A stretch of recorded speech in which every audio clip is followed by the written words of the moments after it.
La Zona Cero.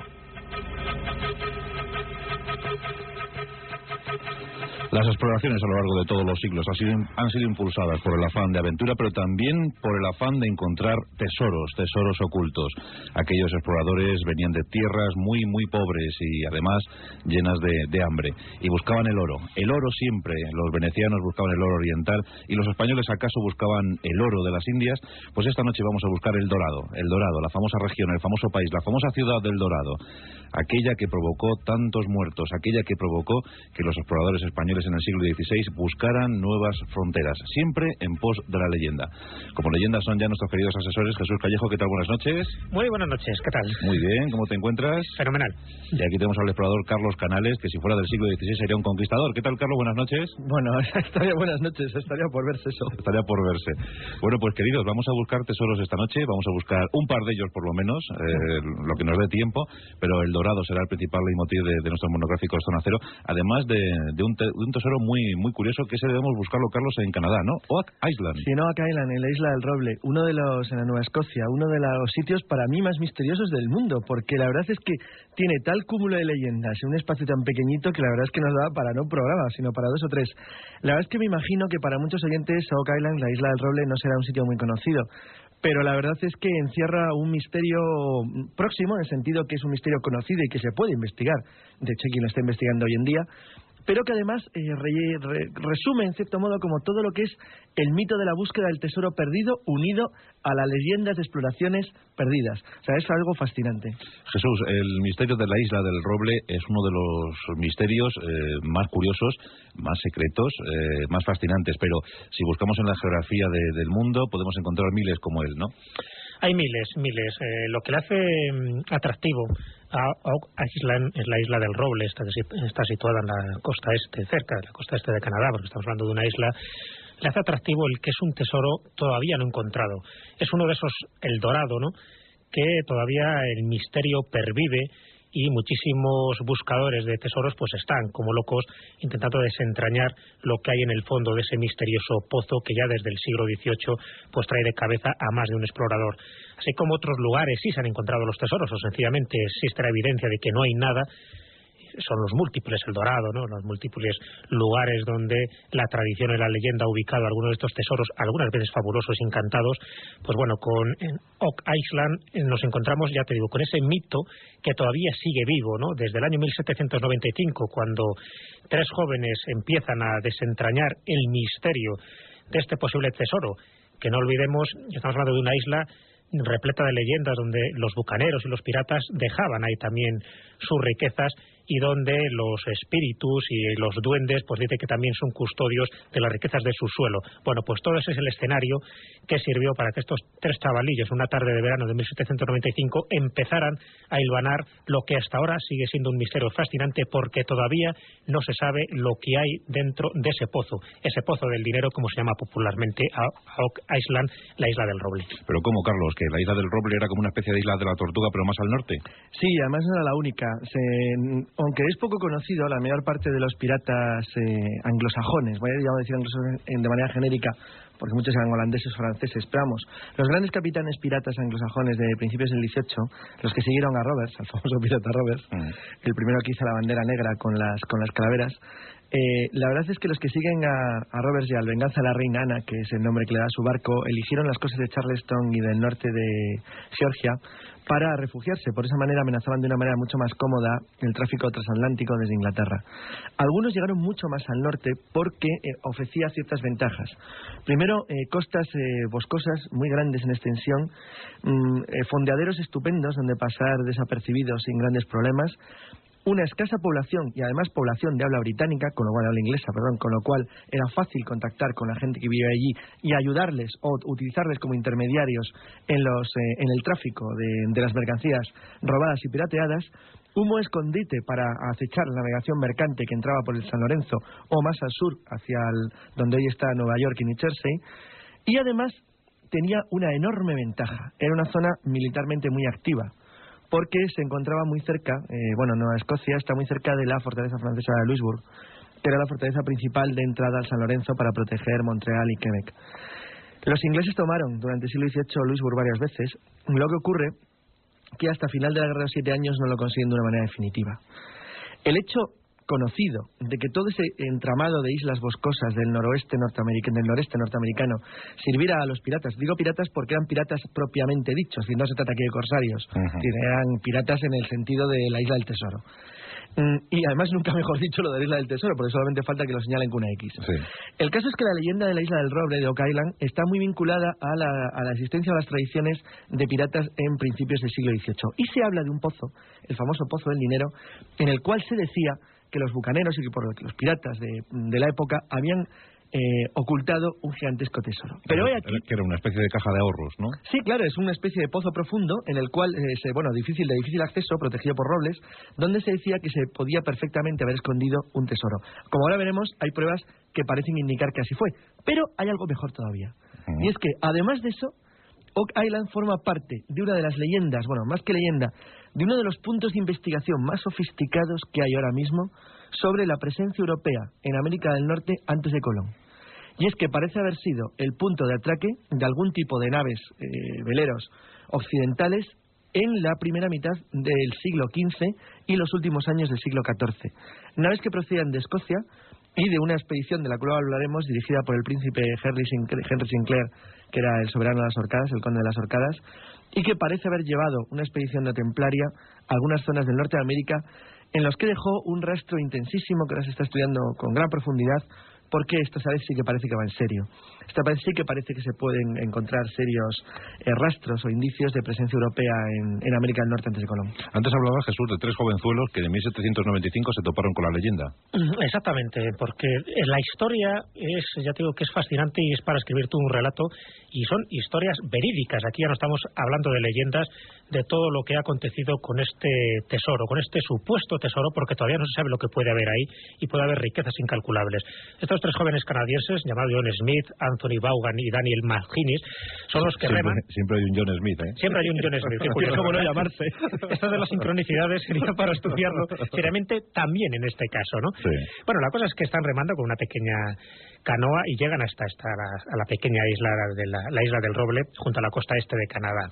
Bueno, allí se encuentran con un círculo de tierra al lado de un árbol que tenía todos los indicios de haber sido removida. Y allí empiezan a excavar con picos y palas. Tras excavar unos 80 centímetros de tierra, aparece una capa de losas que les impide seguir. Bueno, estos chavalillos con eso no se arredran y dicen vamos a seguir, quitan las losas y continúan excavando. Y solo van encontrando tierra y más tierra y más tierra, así hasta los 3 metros de profundidad. Pero esa vez se encuentran con unos grandes troncos de roble, que es lo que les impide de nuevo el avance, ya que estaban, bueno, pues totalmente empecinados en seguir, ¿no?, la excavación. Y así continúan y ven que tiene forma de un pozo circular con paredes de arcilla.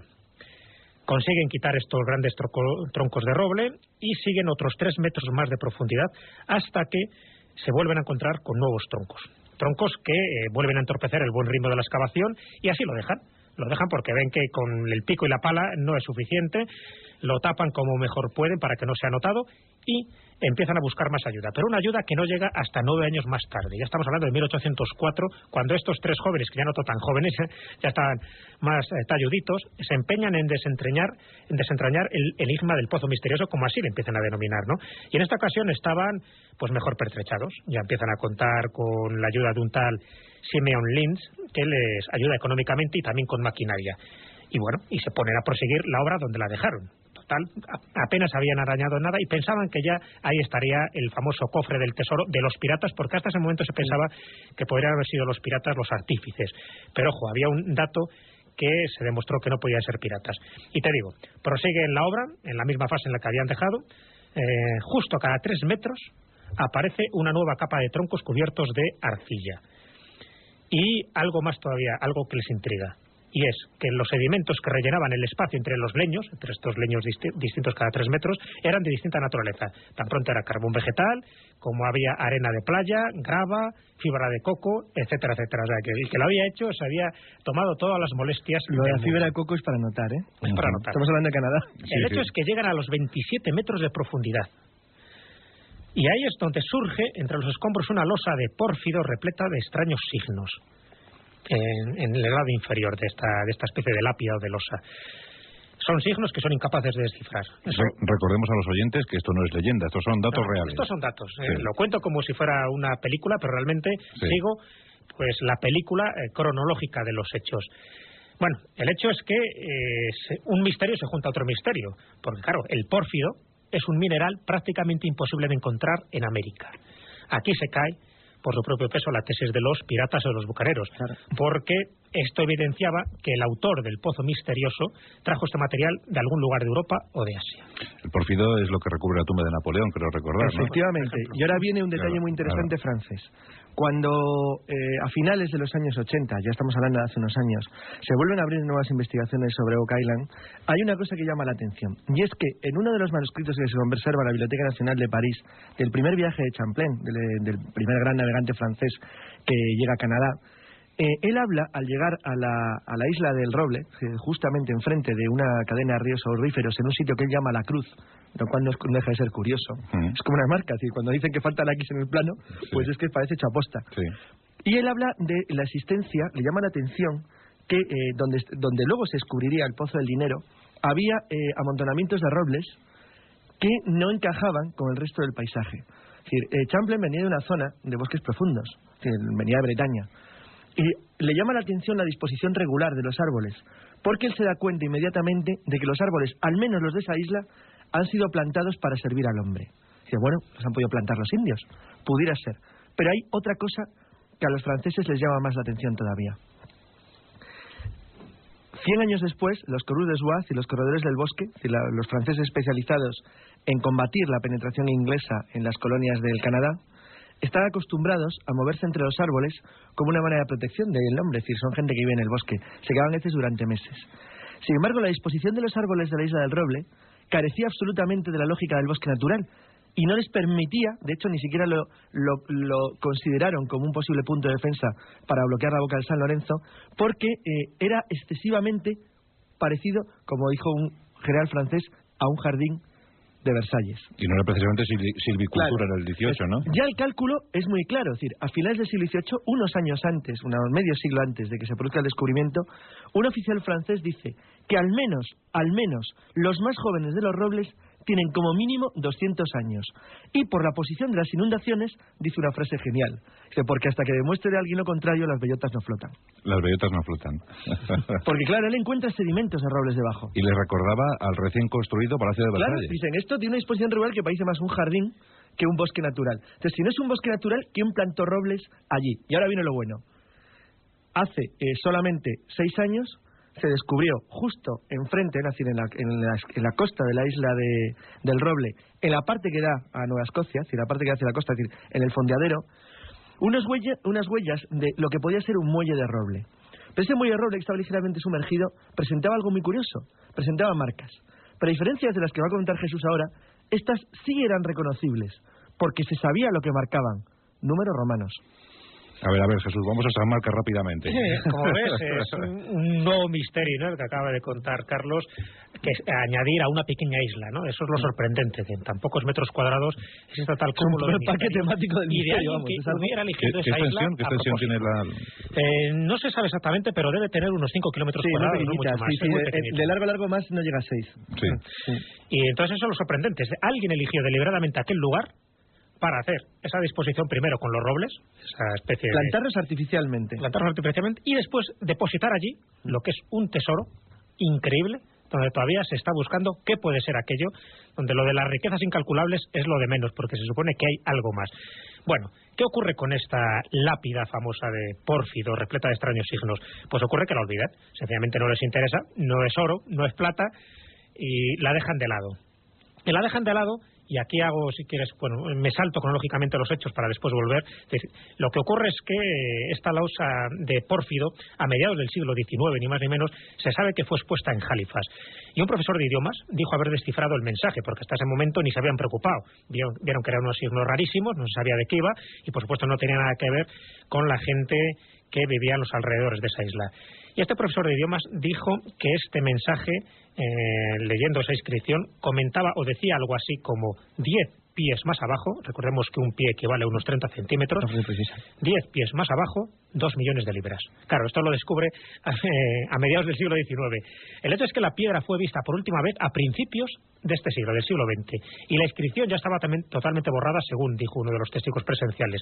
Así que nadie ha logrado hallar la piedra desde entonces, y esa inscripción, que sí tenemos los caracteres, pues por desgracia la piedra ha desaparecido y los caracteres ahí están siendo investigados. La última teoría que yo conozco es que dice que son símbolos tuaregs y que por ahí podría interpretarse.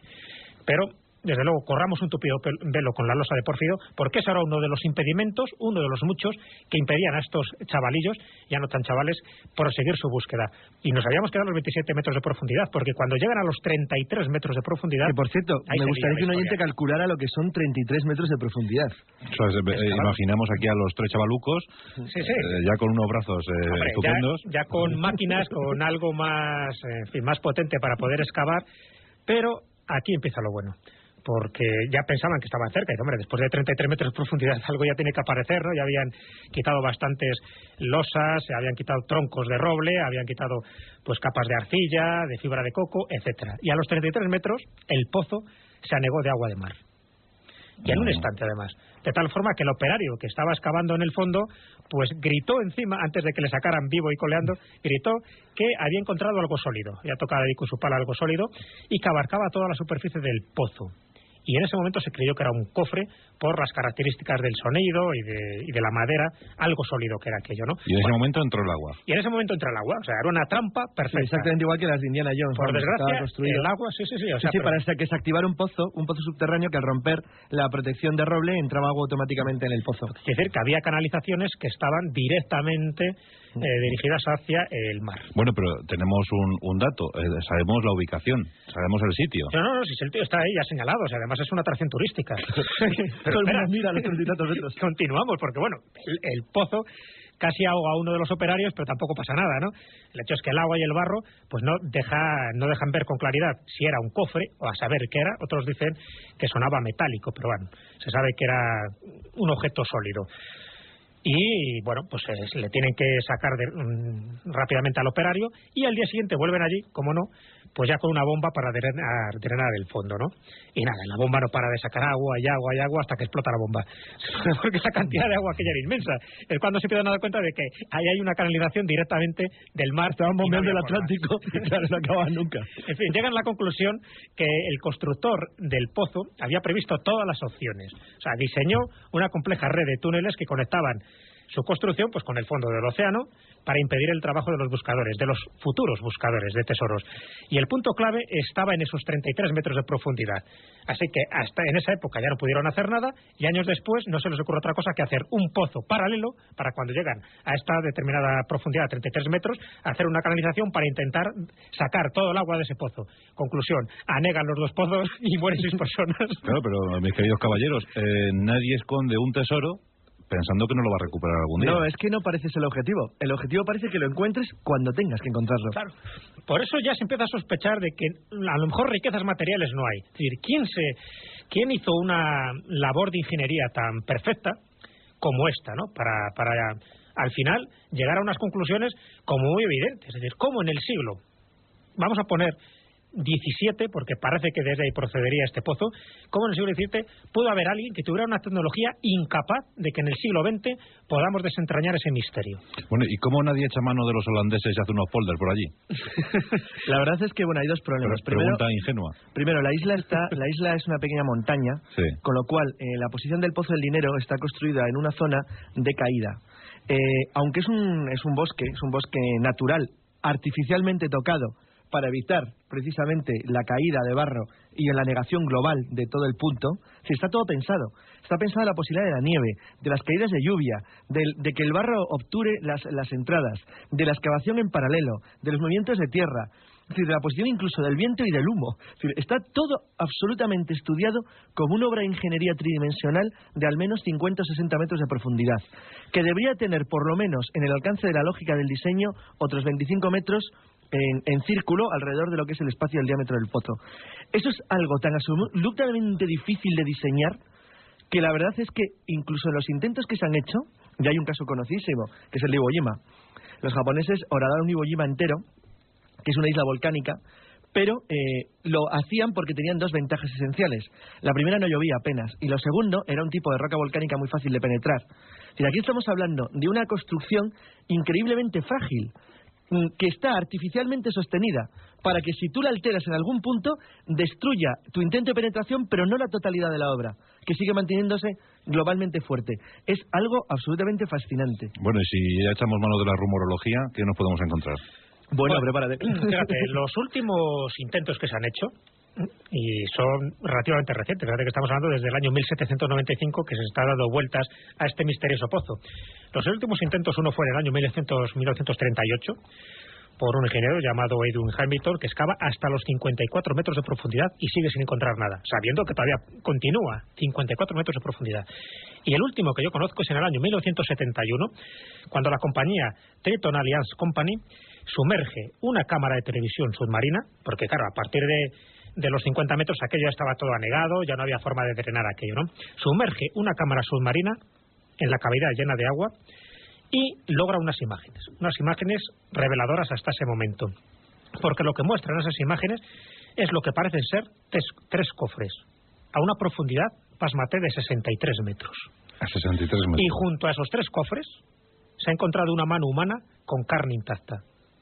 El problema es que no se ha podido ni subir esos cofres, ni la mano, ni saber a quién podía pertenecer esa mano. Eso es lo último que se sabe.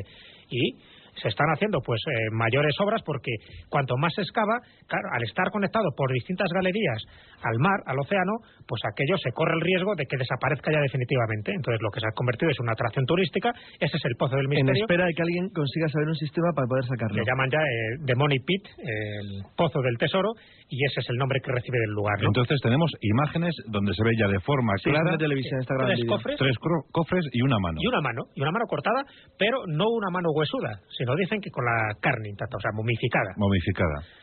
Bueno. ¿Quién ha dejado eso ahí? O sea, es un guiño que ha hecho los posibles constructores de esta obra de ingeniería tremebunda, o a saber qué, pero 63 metros y eso continúa. Es el tamaño de un rascacielos. A ver un momento, Carlos, porque antes has apuntado algo sobre el siglo XV. Claro, esa es la última investigación, que es de 1995. Apuntaba en intentar explicar qué podría haber absolutamente anómalo en ese lugar como para poder llamar la atención de alguien tiempo después para hacer semejante juego de futuro. Claro, ¿quién o quiénes dejaron allí el supuesto tesoro? No, más que el tesoro es quién provocó que ese lugar fuera atractivo para los que construyeron el pozo. Fíjate a lo que se están remontando. Es decir, ¿qué hizo que aquel lugar fuera un lugar mágico para alguien que tiempo después le hizo una especie de broma jeroglífica al futuro de la humanidad? Porque es lo que se trata, aparentemente. Bueno, la investigación va en el sentido, sería muy largo de contar porque me sería un programa entero, de las exploraciones llevadas a cabo supuestamente a finales del siglo XIV y principios del XV por los soberanos de las Orcadas, que, por si alguien no lo sabe, fueron los fundadores, sus descendientes, de la masonería escocesa. Y que por entonces todavía eran de procedencia normanda, ¿no? Sí, claro, ellos eran normandos de origen, pero habían sido súbditos de los reyes de Noruega y de Escocia. Sí. En concreto, los Sinclair, Santo Claros, que es un apellido normando francés, que eran los que en aquel entonces gobernaban las Orcadas, habían formado parte de la Orden del Temple y de hecho fueron los grandes acogedores de los caballeros templarios después de la disolución de la Orden en Francia, como bien dicen muchas tradiciones y mitos que vinculan a ese hecho el nacimiento de la masonería escocesa. Bueno, el hecho cierto es que Henry de Sinclair, uno de los soberanos de las Orcadas, parece ser que pudo haber llevado a cabo un cierto número de expediciones hacia ese territorio. Y en concreto el fondeadero lo hizo en algún punto, construyó una especie de muelle de acogida para naves de carga en la propia isla del Roble, en Oak Island, y un poco más al sur en Cabo Bretón. Y ahí viene la historia, es decir, en Cabo Bretón se ha descubierto una culebrina aparentemente italiana del siglo XIV. Y precisamente Cabo Bretón. Claro. Es decir, bueno, Cabo Bretón es como llamaron los marinos franceses cuando lo convirtieron en una de las posiciones avanzadas frente a la América inglesa. Lo interesante del asunto de si de verdad Henry de Sinclair llegó a América, que bueno, no vamos ahora a contar toda la historia, pero digamos que la capilla Rosling en Escocia, quien quiera puede acercarse a ver cómo hay un trozo de maíz esculpido en el siglo XIV.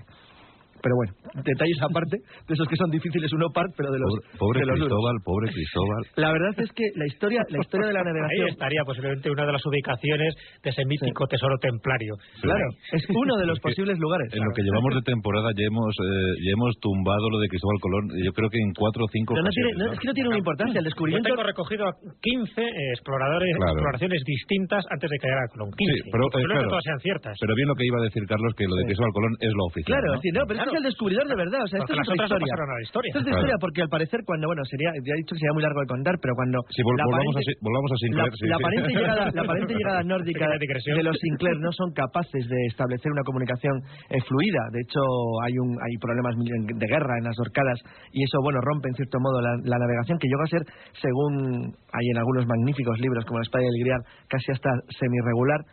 Parece ser que pudo ser uno de los puntos de enterramiento de algo muy, muy, muy valioso que quisieron sacar de Europa a cualquier precio. Atiza.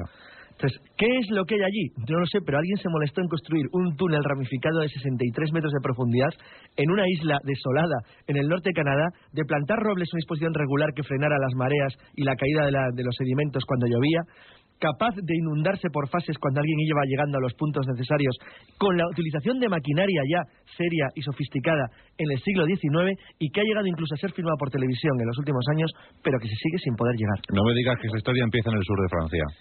Pues sí, sí empieza en el sur de Francia, pero sería muy largo de contar. Sí, exactamente, si tiramos del hilo, pero el hecho es que ahí está ese pozo. Qué curioso todo, que es el mejor, se va enlazando todo. El secreto mejor guardado de Oak Island. Un secreto que ahí permanece, por eso yo creo que era interesante contar toda esta historia, además con cierto detalle, porque eso es uno de los El Dorado, de los muchos El Dorados que hay, pero que todavía sigue permaneciendo vivo. A mí lo que me fascina de la Isla del Roble es cómo se ha podido llegar en la última década, porque estamos dando datos de los últimos años, a encontrar, tirando del hilo, como tú dices, una historia absolutamente fascinante, que es la de la exploración de los mares nórdicos por parte de descendientes de la Orden Templaria. Es algo fascinante. Pues ahí está la isla a disposición de los futuros turistas que vayan a ver, ¿no? No, desde luego que lo explotan, no te creas, ahí en Nueva Escocia ya lo están explotando bien. ¿no? Entonces están en los destinos de Canadá, ¿no? Sí, ahí, lo que pasa es que, claro, ahora mismo para nosotros no es demasiado turístico, pero bueno, para mucha gente va allí, lo que pasa es que solo se puede ver, pero cualquiera se mete ahí a 63 metros de profundidad. Pero desde luego ahí es uno de esos misterios vivos. Para que te den la mano. Eso, que te den la mano. A ver si por fin se encuentra, ¿no? Para que te den la mano. Se localiza la mano. Pues ya ves, amigos, que el continente americano está lleno de El Dorado, ¿verdad? Está lleno de ciudades, regiones, países, tesoros. Siempre el hombre buscando el Dorado, como aquellos exploradores españoles, aquellos conquistadores españoles del 16, que fíjate, Jesús, que buscando el Dorado incluso llegaron a fundar ciudades como Santa Fe de Bogotá, ¿no? Por ejemplo. Claro. Es cierto. Bueno, pero eso pasa casi siempre. Siempre la gente intenta buscar algo, al final de rebote encuentras otras cosas. Recuerdo el caso de Ponce de León cuando estaba buscando la fuente de la eterna juventud. En la Florida. Y ahí también empezó a fundar ciudades. Puerto Rico no fue suficiente para él. Puerto Rico no fue suficiente, sí. Y muchas veces la fiebre del oro y la fiebre de las riquezas excesivas pues da lugar al descubrimiento de enclaves geográficos, pero da lugar también a la muerte física del explorador. Sí, bueno, pues hablaremos de los enclaves llamados El Dorado, porque hay muchos, Colombia, Venezuela, Brasil, hay muchísimos. Esa leyenda de aquel antiguo cacique que se bañaba en el lago, ¿no? En aquel lago de leyenda. La laguna Guatavita, que es uno de los enclaves preciosos y donde yo pude estar hace 6 años. Bueno, y luego recubriste tu cuerpecillo serrano. Recogí, ahí sí que no me bañé, tengo costumbre por bañarme en todos los lugares que estuve, pero ahí no en el Níger. Pero sí, desde luego es un lugar impresionante, y cuando lo ves, es cuando dices, bueno, no me extraña que esto haya podido surgir, ¿no? Toda la leyenda del Dorado, o por lo menos uno de los del Dorado, porque como tú bien dices, se ha ubicado en muchísimos sitios, desde el Bajo Orinoco, pues bueno, hasta las selvas del Brasil, y en lugares como esto, como el lago Guatavita o la laguna Guatavita, porque no llega al lago, ¿no? A 2.400 kilómetros del Amazonas, de los lugares donde se estaba buscando en el Amazonas también el posible dorado. ¿Qué quiere decir eso? Pues que dorados hay muchos, lugares físicos realmente que se llamen o que respondan a ser hombre, no hay ninguno, porque está bastante explorado todas esas zonas donde posiblemente se hubiera ubicado la ciudad del oro. Y al final el Dorado, y eso ya lo comentaremos en su día con detalle, era toda una leyenda. El hombre de Dorado, que era el que dio nombre pues a toda la leyenda, que se embadurnaba de oro y después era depositado junto con una serie de ofrendas en una laguna, y se sabe que la laguna de Guatavita era uno de esos lugares. Y también, y no lo olvidemos, este es un apunte que quiero hacer aquí, el Dorado también era un estado de conciencia, era el lugar donde la gente, los iniciados de muchas de las tribus, y no solo de los muiscas, que es donde se ubica ahora la laguna Guatavita, era el lugar donde iban a recogerse, donde ellos estaban en contacto con sus dioses. Por lo tanto, cuando los españoles les hablaban del Dorado, ya no se sabía bien si estaban hablando de un lugar geográfico, que es lo que les emponzoñó un poco las mentes a nuestros conquistadores, o realmente estaban en un lugar encantado y encantador, donde tenían ese contacto con los dioses y donde solo se podía acceder cuando tenías un elevado nivel de espiritualidad. Por ejemplo, Paititi, que estaría en un lugar inaccesible de Perú. Yo recuerdo que en la Real Academia de la Historia me dieron dos obras voluminosas que nos hablaban de la inmigración española a lo largo de los siglos.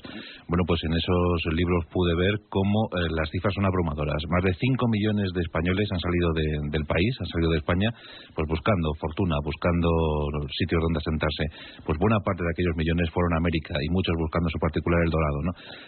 Posiblemente la exploración del siglo XVI, la conquista del siglo XVI, no hubiese sido factible de no ser por las promesas de oro que había en los territorios americanos, ¿no? Claro, hombre, eso fue lo que más le motivó. Por supuesto, tú le pones a alguien la zanahoria, ¿no? Al burro la zanahoria, en este caso era el dorado. Y el oro está al alcance de la mano, ¿no?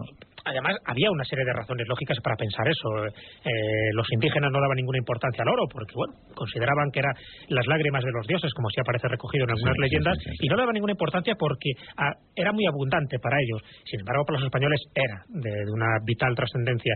Y si no hubiera sido por esa zanahoria, ¿no?, que les pusieron, que esa era la búsqueda de esa mítica ciudad en muchísimos lugares, pues posiblemente la fiereza, ¿no?, que tuvieron los españoles para conquistar en tan poco espacio de tiempo, no lo olvidemos, pues hubiera sido otra. Se hubiera ido conquistando, pero no era la motivación evangelizadora, como se nos ha dicho, sino que ese poder ciego que tenían por conseguir una ciudad para enriquecerse con métodos rápidos, de una forma también pues brutal, a base de, ya te digo, de matar a cualquier persona que vieran por medio, pues eso es lo que hizo que, en contrapartida, descubrieran con muchísima rapidez lugares que de otra forma no hubieran llegado. Es decir, esa era una motivación que no sé si nos ha repercutido grandes beneficios, porque sabes que después casi todo ese oro pues era perdido por ahí, o los barcos naufragaban o sencillamente eran atracados por filibusteros de una más baja condición. Se desperdiciaba sobre todo en Europa, claro, de mala manera. Y eso, fíjate, paradójicamente, que pudo haber sido pues que España hubiera alcanzado el lugar que le hubiera correspondido precisamente por este descubrimiento, ¿no?, que tuvo Cristóbal Colón.